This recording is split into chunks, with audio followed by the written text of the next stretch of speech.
ഓണാഘോഷത്തിനെതിരായ പരാമർശത്തിൽ അധ്യാപികയ്ക്കെതിരെ കേസെടുത്തതിനെ വിമർശിച്ച് ദക്ഷിണ കേരള ജംഇയ്യത്തുൽ ഉലമ രാഷ്ട്രീയ പാർട്ടിയുടെ വോട്ട് ബാങ്കായി തങ്ങൾ മാറില്ലെന്ന് സംസ്ഥാന സെക്രട്ടറി CA മൂസ മൗലവി ജിദ്ദയിൽ പറഞ്ഞു. രാഷ്ട്രീയമായ അടിമത്വത്തിന് അതീതമായ നിലപാടാണ് തങ്ങൾ സ്വീകരിക്കുന്നതെന്ന് ദക്ഷിണ കേരള ജംഇയ്യത്തുൽ ഉലമ സംസ്ഥാന സെക്രട്ടറി CA മൂസ മൗലവി പറഞ്ഞു. ഏതെങ്കിലും രാഷ്ട്രീയ പാർട്ടിയുടെ വോട്ട് ബാങ്കായി തങ്ങൾ മാറില്ല.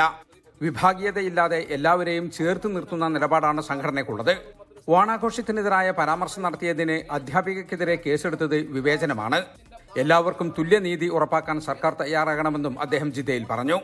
ഓണാഘോഷത്തിന്റെ ടീച്ചർക്കെതിരെ ആ കാര്യത്തില് സർക്കാർ വിവേചനങ്ങൾ ഒഴിവാക്കണം എന്നുള്ളതാണ് ദക്ഷിണമേഖലയുടെ ഒരു നിലപാട്. സർക്കാർ വിവേചനങ്ങൾ ഒഴിവാക്കണം.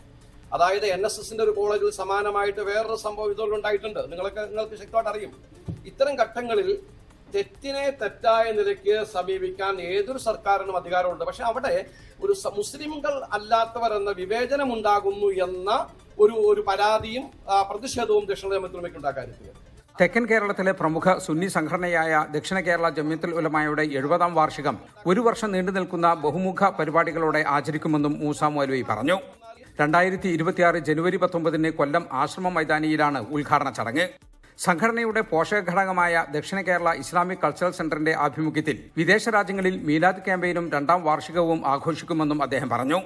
DKICC global president Sharafuddin Baqavi Chungappara, Jeddah chapter president Sayyid Muhammad Kashifi, Kuwait national committee president Abdul Kalam Maulavi തുടങ്ങിയവർ വാർത്താ സമ്മേളനത്തിൽ പങ്കെടുത്തു.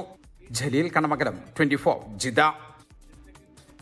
ലോകത്തെവിടെയായാലും ഏത് സമയത്തും 24 വാർത്തകളും ഓഗ്മെന്റഡ് റിയാലിറ്റി പാക്കേജുകളും എക്സ്പ്ലെയിനറുകളും വിശദമായി കാണാൻ ഞങ്ങളുടെ YouTube ചാനൽ നിങ്ങൾക്ക് സബ്സ്ക്രൈബ് ചെയ്യാം.